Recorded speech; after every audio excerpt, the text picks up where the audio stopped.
Patrick Roger. Et à 7h13, l'acte 5 aujourd'hui de la mobilisation contre la réforme des retraites va se jouer du côté d'Albi, dans le Tarn.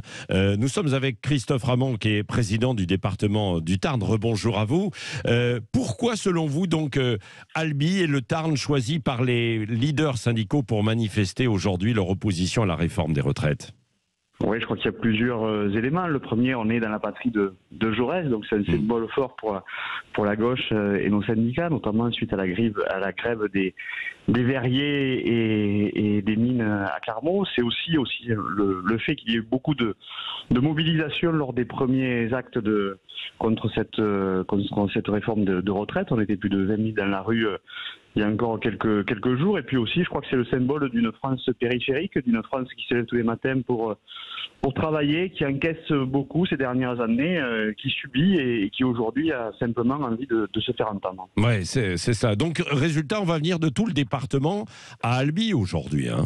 Oui, je pense que les Tarnais vont se mobiliser, les départements aussi, les alentours. J'ai aucun doute sur le fait que ce soit dans un cortège bon enfant.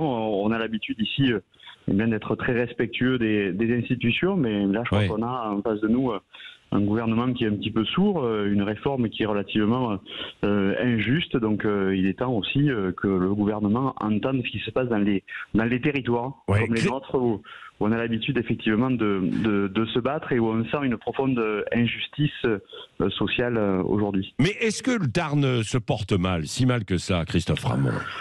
Non, je crois qu'on est le symbole de la France aujourd'hui. Vous savez, quand on habite dans le département du Tarn, on est obligé d'avoir 2 voitures pour aller travailler. Donc l'augmentation du coût de l'énergie nous pénalise. Et hier, j'étais chez le coiffeur, ma coiffeuse qui m'explique que l'augmentation de 15% du coût de l'électricité, aujourd'hui, elle ne sait pas comment faire parce que le soir, quand elle arrive à la maison, elle cuisine vite fait et puis elle prend 2 plaids et une bouillotte pour se chauffer. Donc je crois que c'est ça, ce profond sentiment d'injustice. C'est compliqué aujourd'hui de prendre rendez-vous chez un médecin, c'est compliqué de trouver des médicaments.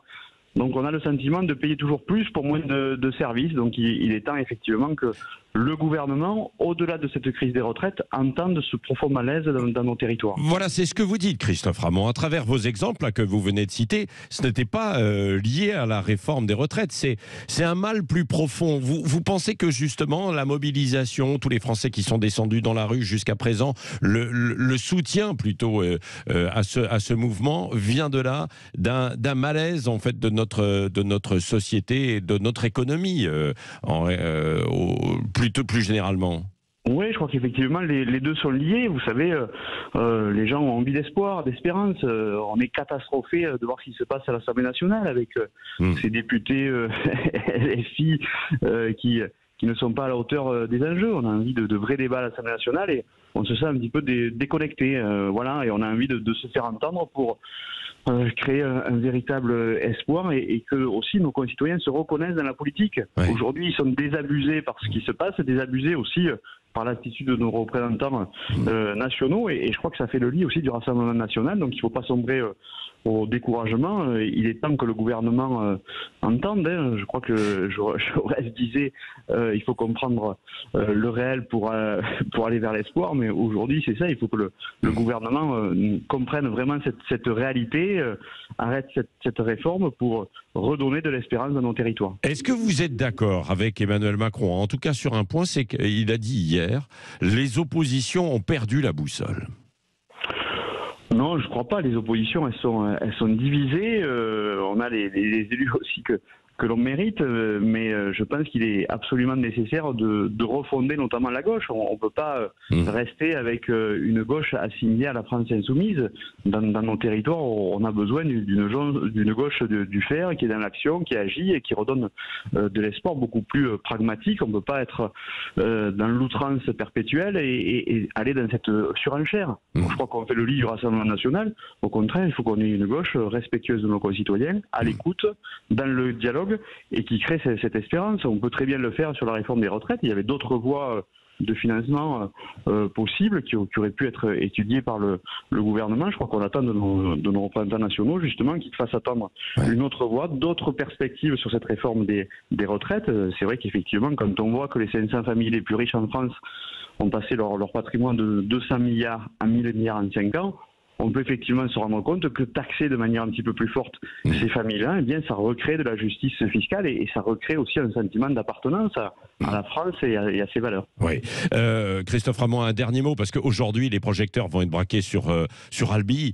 J'imagine quand même qu'au-delà de la contestation et du mouvement de colère, ça vous fait un peu plaisir tout de même qu'on va parler un petit peu plus du Tarn et d'Albi, parce que si on en parle d'une façon plutôt positive, qu'est-ce qui pourrait séduire des gens qui nous écoutent ce matin, qui se disent tiens, bah oui, finalement, je connais pas Albi, je pourrais peut-être aller vivre là-bas ou ne serait-ce que visiter.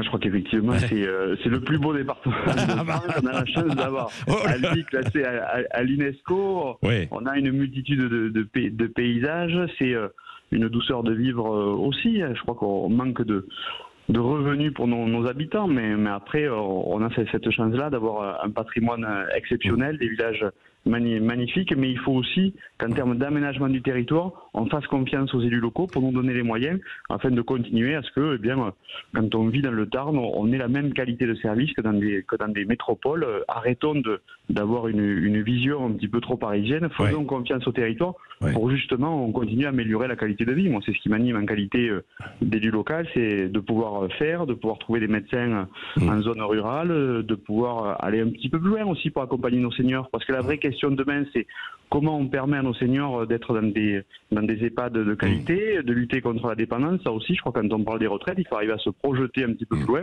Et là, je crois qu'il y a des solutions que l'on peut créer sur le territoire. C'est ce qu'on fait, nous, avec de l'habitat partagé, par exemple. Oui, merci beaucoup, Christophe Ramon. On va suivre ça. Président du département de Tarn, merci d'avoir été avec nous ce matin en direct sur Sud Radio.